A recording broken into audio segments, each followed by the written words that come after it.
రాష్ట్ర ప్రభుత్వం 3,825 కోట్లతో 1,200 చెక్ డ్యాంల నిర్మాణం చేపట్టింది. వీటిలో మొదటి దశ 650 చెక్ డ్యాంల నిర్మాణం పూర్తయింది. మిగతా చెక్ డ్యాంల పనులు పురోగతిలో ఉన్నాయి.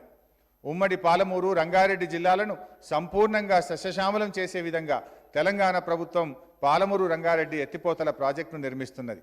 ఈ ప్రాజెక్టు నిర్మాణం దాదాపు 60% పూర్తయింది. ఈ దశలో కొన్ని ప్రతీప శక్తులు కుట్రపూరితంగా కేసులు వేస్తూ అడ్డుకుంటున్నాయి. త్వరలోనే పర్యావరణ అనుమతులు సాధించి శరవేగంగా ఈ ప్రాజెక్టు నిర్మాణం పూర్తి చేయడానికి ప్రభుత్వం కంకణబద్ధమై ఉన్నది. ఉమ్మడి ఖమ్మం జిల్లాను సస్యశ్యామలం చేసే సీతారామ ప్రాజెక్టు పనులు శరవేగంగా జరుగుతున్నాయి. ఈ ఆర్థిక సంవత్సరంలోనే సీతారామ ప్రాజెక్టును పూర్తి చేసి ఉమ్మడి ఖమ్మం జిల్లాలోని కరువు పీడిత ప్రాంతాలకు నీళ్లివ్వడంతో పాటు ఎన్ఎస్పీలో నీటి లభ్యత ఉండని సమయాల్లో ఆయకట్టును స్థిరీకరించడం కోసం పాలేరు రిజర్వాయర్కు అనుసంధానం చేయడం జరుగుతుంది. ఈ అనుసంధానంతో ఖమ్మం జిల్లా రైతులు కాలమైందా లేదా అనే దిగులు లేకుండా 2 పంటలను పక్కాగా పండించుకునే అవకాశం కలుగుతుంది. కాళేశ్వరం ప్రాజెక్టు నిర్మాణం దేశ చరిత్రలోనే అపూర్వ ఘట్టం. ఈ బహుళ దశల భారీ ఎత్తిపోతల పథకాన్ని ముఖ్యమంత్రి గారి కార్యదక్షత వల్ల, నీటిపారుదల శాఖ ఉద్యోగుల నైపుణ్యం వల్ల, వేలాది మంది కార్మికులు రాత్రింబగళ్లు చేసిన శ్రమ వల్ల 3.5 ఏళ్ల స్వల్పకాలంలోనే పూర్తి చేయగలిగాం. నేడు రాష్ట్రంలో మొత్తంగా 73,33,000 ఎకరాలకు సాగునీటి వసతి ఏర్పడింది. రానున్న 2-3 ఏళ్లలో మరో 50,24,000 ఎకరాలకు సాగునీరు అందుతుంది. 1 కోటికి పైగా ఎకరాల ఆయకట్టును సృష్టించాలనే ముఖ్యమంత్రి కేసీఆర్ గారి సంకల్పం సంపూర్ణంగా సాకారం అవుతుంది. తెలంగాణ ప్రభుత్వం తదేక దీక్షతో సాగునీటి ప్రాజెక్టుల నిర్మాణాన్ని జరిపిస్తుంది. కేంద్ర ప్రభుత్వం ఎలాంటి తోడ్పాటును అందించకపోగా సకాలంలో అనుమతులు ఇవ్వకుండా అడ్డంకులు సృష్టిస్తున్నది. కృష్ణానది జలాల్లో తెలంగాణ రాష్ట్ర వాటాను నిర్ధారణ చేయమంటే విపరీతమైన తత్సారం చేస్తున్నది. తెలంగాణలో నిర్మిస్తున్న ఒక్క ప్రాజెక్టుకైనా జాతీయ హోదా కల్పించాలని కేంద్రానికి ఎన్ని విజ్ఞప్తులు చేసినా స్పందించడం లేదు. ఉత్తరప్రదేశ్, కర్ణాటకలోని ప్రాజెక్టులకు మాత్రం జాతీయ హోదా కల్పించి కేంద్ర ప్రభుత్వం తన పక్షపాత బుద్ధిని బయట పెట్టుకున్నది. ఏది ఏమైనా సరే, ఎవరు కలిసి వచ్చినా రాకున్నా సరే, ప్రజల ఆశీస్సులే కొండంత అండగా భావించి తెలంగాణ ప్రభుత్వం 1,25,00,000 ఎకరాలకు సాగునీరు అందించే లక్ష్యాన్ని అతి త్వరలో చేరుకునేందుకు కృతనిశ్చయంతో ముందుకు సాగుతున్నది. నీటిపారుదల రంగానికి బడ్జెట్లో 26,885 కోట్లు ప్రతిపాదించడమైనది.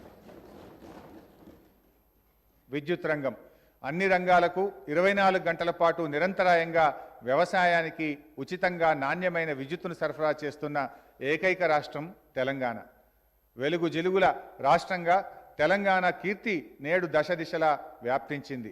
తెలంగాణలో కరెంటు కోతలు, పవర్ హాలిడేలకు శాశ్వత ముగింపునిచ్చి ముఖ్యమంత్రి కేసీఆర్ గారు చరిత్ర సృష్టించారు. తెలంగాణ ఆవిర్భవించిన నాడు రాష్ట్రంలో స్థాపిత విద్యుత్ సామర్థ్యం 7,778 మెగావాట్లు మాత్రమే. ముఖ్యమంత్రి గారి నేతృత్వంలో జరిగిన అద్భుతమైన కృషి వల్ల నేడు తెలంగాణ స్థాపిత విద్యుత్ ఉత్పత్తి సామర్థ్యం 18,453 మెగావాట్లకు పెరిగింది. తెలంగాణ ఏర్పడిన తర్వాత విద్యుత్ రంగ బలోపేతం కోసం, కరెంటు సరఫరా, పంపిణీ వ్యవస్థలను మెరుగుపరచడం కోసం ప్రభుత్వం 38,070 కోట్ల రూపాయలను ఖర్చు చేసింది. భద్రాద్రిలో 1,080 మెగావాట్ల సామర్థ్యంతో 4 యూనిట్లలో ఉత్పత్తి ప్రారంభమైంది.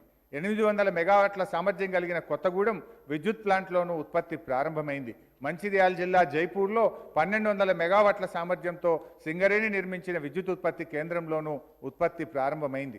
దీనికి అదనంగా 8,085 మెగావాట్ల ఉత్పత్తి సామర్థ్యం కలిగిన విద్యుత్ ప్లాంట్ల నిర్మాణ పనులు కొనసాగుతున్నాయి. నల్గొండ జిల్లా దామర్చెర్లలో టీఎస్ జెన్కో నిర్మిస్తున్న 4,000 మెగావాట్ల ఉత్పత్తి సామర్థ్యం గల Yadadri ultra mega thermal power plant పనులు చివరి దశకు వచ్చాయి. ఈ ఆర్థిక సంవత్సరంలోనే ఈ ప్లాంట్ నుండి కూడా ఉత్పత్తి ప్రారంభమవుతుందని తెలియజేయడానికి సంతోషిస్తున్నాను. ప్రత్యామ్నాయ ఇంధన వనరుల ద్వారా విద్యుత్ ఉత్పత్తి చేయడంలోనూ తెలంగాణ అగ్రగామిగా నిలుస్తున్నది. రాష్ట్రం ఏర్పడిన నాడు సోలార్ పవర్ కేవలం 74 మెగావాట్లు మాత్రమే ఉత్పత్తి అయ్యేది. రాష్ట్ర ప్రభుత్వం తీసుకున్న ప్రత్యేక చర్యల వల్ల నేడు రాష్ట్రంలో 5,741 మెగావాట్ల సోలార్ పవర్ ఉత్పత్తి జరుగుతున్నది. తలసరి విద్యుత్ వినియోగ సైతం ఒక ప్రధాన ప్రగతి సూచిక. 2014-15లో తెలంగాణ తలసరి విద్యుత్ వినియోగం 1356 యూనిట్లు మాత్రమే ఉండేది. 2021-22 నాటికి అది 2126 యూనిట్లకు పెరిగింది. ఇదే సమయంలో జాతీయ సగటును గనుక పరిశీలిస్తే 1255 యూనిట్లుగా ఉన్నది. అంటే తెలంగాణ తలసరి విద్యుత్ వినియోగం జాతీయ తలసరి వినియోగం కన్నా 69% ఎక్కువగా నమోదవడం మనకు గర్వకారణం. విద్యుత్ శాఖ కోసం ఈ బడ్జెట్లో 12,727 కోట్ల రూపాయలను ప్రతిపాదించడమైనది. మిషన్ భగీరథ స్వతంత్ర భారతదేశ చరిత్రను పరిశీలిస్తే ఇంతకాలం పాలించిన ప్రభుత్వాలు తమ చేతకానితనంతో ప్రజలకు కనీసం తాగేందుకు స్వచ్ఛమైన నీళ్లను కూడా ఇవ్వలేదు. తాగునీటి కటకటతో పాటు కలుషిత జలాలతో వచ్చే వ్యాధుల బారిన పడి ప్రజలు అనుభవించిన బాధలు వర్ణనాతీరం. దేశంలో తాగునీటి కష్టాలను సంపూర్ణంగా అధిగమించిన తొలి రాష్ట్రం మన తెలంగాణ రాష్ట్రమే. గౌరవ ముఖ్యమంత్రి వర్యులు శ్రీ కేసీఆర్ గారి మానసపుత్రిక అయిన మిషన్ భగీరథ ద్వారా రాష్ట్ర వ్యాప్తంగా ఇంటింటికి నల్లాల ద్వారా సురక్షితమైన జలాలు సరఫరా అవుతున్నాయి.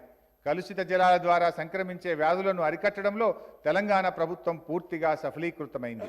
రాష్ట్రంలో ఫ్లోరైడ్ పీడ పూర్తిగా అంతమైంది. ఇంటింటికి నల్లాల ద్వారా సురక్షితమైన నీటిని సరఫరా చేస్తున్న రాష్ట్రం తెలంగాణ అని 2020 సెప్టెంబర్లో పార్లమెంటు వేదికగా కేంద్రం ప్రకటించింది. మిషన్ భగీరథను ప్రేరణగా తీసుకున్న కేంద్ర ప్రభుత్వం హర్ ఘర్ కో జల్ యోజన కార్యక్రమాన్ని అమలు చేస్తున్నది. దేశానికే రోల్ మోడల్గా మారిన మిషన్ భగీరథను నీతి ఆయోగ్ కూడా ప్రశంసించింది. 2022 అక్టోబర్ 2న కేంద్ర ప్రభుత్వం ప్రకటించిన జల్ జీవన్ అవార్డులలో మిషన్ భగీరథకు ప్రథమ బహుమతి లభించింది. మిషన్ భగీరథను అతి తక్కువ సమయంలో అతి తక్కువ వ్యయంతో పూర్తి చేశామని గౌరవ సభ్యులతో పంచుకోవడానికి సంతోషిస్తున్నాను.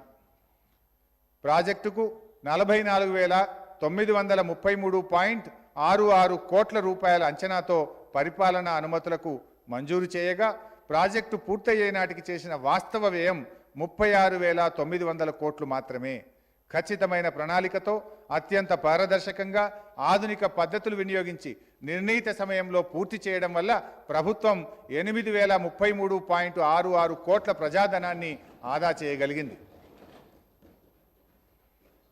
ప్రజా పంపిణీ వ్యవస్థ తెలంగాణ రాష్ట్ర ప్రభుత్వం ఏర్పడగానే పేదలకు రేషన్ బియ్యం పంపిణీపై గత ప్రభుత్వాలు విధించిన పరిమితులను ఎత్తివేసింది. కుటుంబంలో ఎంతమంది ఉంటే అంతమందికి 6 కిలోల చొప్పున రేషన్ బియ్యం అందజేస్తున్నది. ఇందుకోసం రాష్ట్ర ప్రభుత్వం ఇప్పటి వరకు 20,638 కోట్ల రూపాయలను ఖర్చు చేసింది. కరోనా సమయంలో కూడా 4,072 కోట్లు ఖర్చు పెట్టి ప్రజలకు ఉచితంగా బియ్యం పంపిణీ చేసింది. ఈ సంవత్సరం ప్రజా పంపిణీ వ్యవస్థకు రాష్ట్ర బడ్జెట్లో 3,117 కోట్లు ప్రతిపాదించడమైనది. ప్రజా సంక్షేమం, ఆసరా పెన్షన్లు గౌరవ ముఖ్యమంత్రి కేసీఆర్ గారి అభిప్రాయం ప్రకారం పేద ప్రజల కన్నీరు తుడువని ఆర్థిక ప్రగతి అస్థిరమైనది, అనైతికమైనది. దేశంలో కొన్ని రాజకీయ పక్షాలు ప్రజా సంక్షేమ పథకాలను రెవెడీ అనే పేరుతో అవహేళన చేస్తూ వ్యతిరేకిస్తున్నాయి. ఉచితాలు అంటూ అనుచితంగా వ్యాఖ్యానిస్తున్నాయి.